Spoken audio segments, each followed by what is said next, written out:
اللهم صل وسلم وبارك على سيدنا محمد وعلى آله وصحبه أجمعين. عالسلامة، مرحبا بكم من الناس الكل معانا اليوم إن شاء الله باش نعملوا زرير صحي بحول الله. لهنا الزرير متاعنا اليوم باش نعملوه، ماناش باش نطيبوه، ماناش باش نحطوه على الغاز جملة. عندي لهنا الجلجلين توا باش نرحيه، وعنا لهنا بفريوة. ناخدو الجلجلين متاعنا لهنا،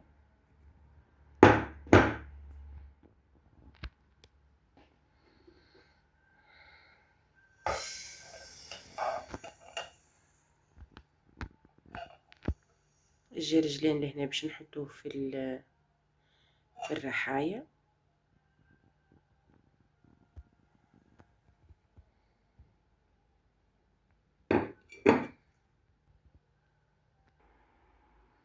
هاكا هذي الجلجلين، هذا الجلجلين متاعنا شفتوها. وتوا باش نحطو البفريو متاعنا، نرحوها زادا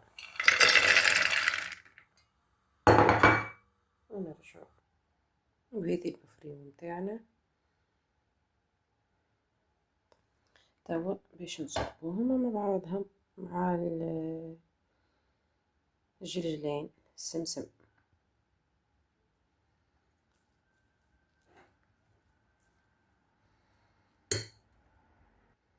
وتوا باش نزيد نرحي هذيا اللوز اليوناني البرازيلي، اللوز البرازيلي. ولهنا عنا الزوزة. بالنسبة للكميات انتم اش تختاروا، يعني تحطوا الكمية اللي تحبوا عليها. اذا ما عندكمش اللوز البرازيلي تنجموا تحطوا لوز عادي بيستاش اللي تحبوا عليه انتوما. اما راهو الجلجلين الزرير يكفي جلجلين وبوفريوة، تنجموا تعملوا زريركم عادي جدا. هكا تو هذوما باش نكمل نرحيهم ونحطهم مع الخليط هذا.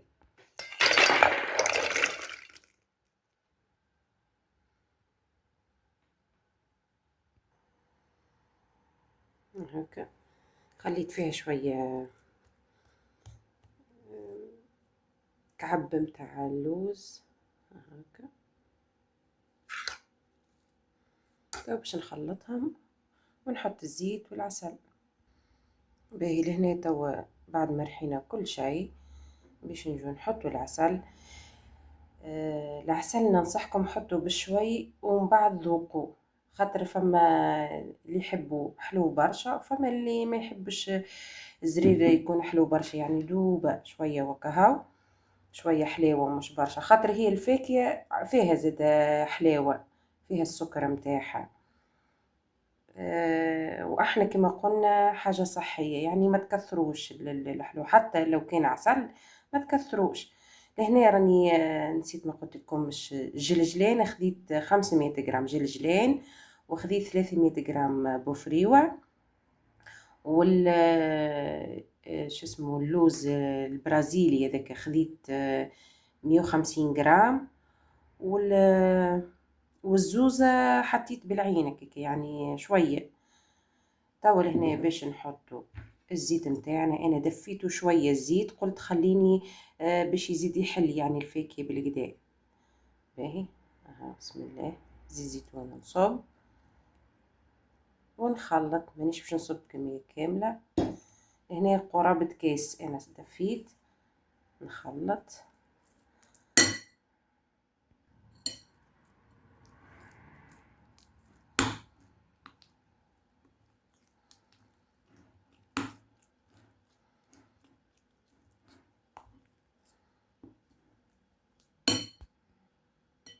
شوف القوام نتاعو ما شاء الله.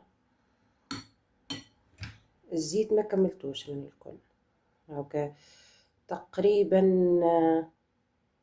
اكثر من نص كاس، فيت نص كاس بشوي. باهي عصر. توا باش نحط العسل.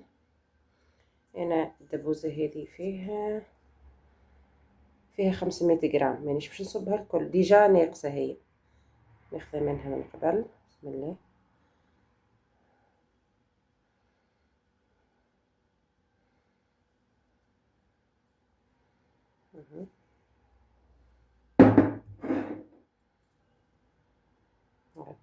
ماهيش كاملة، نخلط ونشوف اذا صافا ما نزيدهاش، اذا ناقصه شوي نزيدها.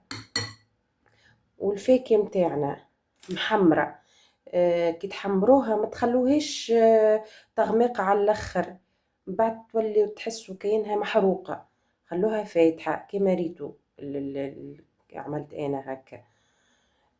الفاكهه محمره، آه، كي نرحوها من بعد باش تخرج هكا الزيت نتاعها، وكل الكبسه نتاع الماكينه وقت اللي تبدا ترحي وكانك طيبتها ديجا، كي تخرجها تبدا سخونه، يعني مش بالضروره ان نقعد نحطوا فيها الطيب على الغاز وحكايه فارغه. بالنسبه لي انا وانتم احرار، وجربوا فكرتي وتو تشوفوا، وتو تنجموا زاده تعملوا اي فاكهه تحبوا عليها اخرى تزيدوها هكا مهروشه، اغزروا ما شاء الله، تزيدوها بندق، تزيدوها بيستاش، اللي تحبوا عليه نتوما. تو انا هذه باش نخليها نحطها في صحفة بالنار نخليها، وغدوة نوريكم القوام نتاعها كي تقعد، يعني ما تشيحش برشا. ها شفتوا؟ هذا باش نزيد، مازلت ما ثبتش مع التحلية نتاعها صافا، والا نزيدها العسل. هاك شوفوا ما شاء الله. وهذا الزرير متاعنا بعد ما بيته ليلة، شفتوه ما يبسش، قعد كيف ما هو. كملت رحيت له شوية لوز ابيض ولوز بقشوره، وباش نخلطها معاه هاكا. شفتوها يجي لوز مشخشخ ما شاء الله. سامحوني، الزرير مشخشخ. هاكا شفتوه. كمل نخلطه مليح. بالنسبة للسكر متاعو سيبون، ما كثرتش فيه العسل، جا باهي، مش حلو حلو، مش كلي ناقص سكر، يعني ناقص حلاوة. انا نقول سكر وهو راني حطيت عسل، يعني نقصت على الحلاوة متاعو. كي تغرفوا وتحطوا في كيس ما شاء الله.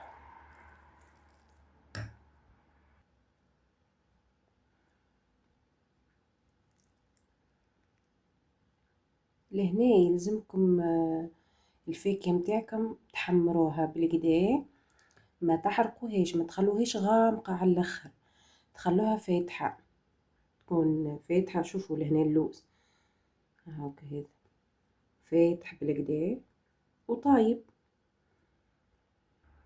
وهذا الريزلت على الاخر متاعنا، نوصل الكيس ما شاء الله. شفتوا؟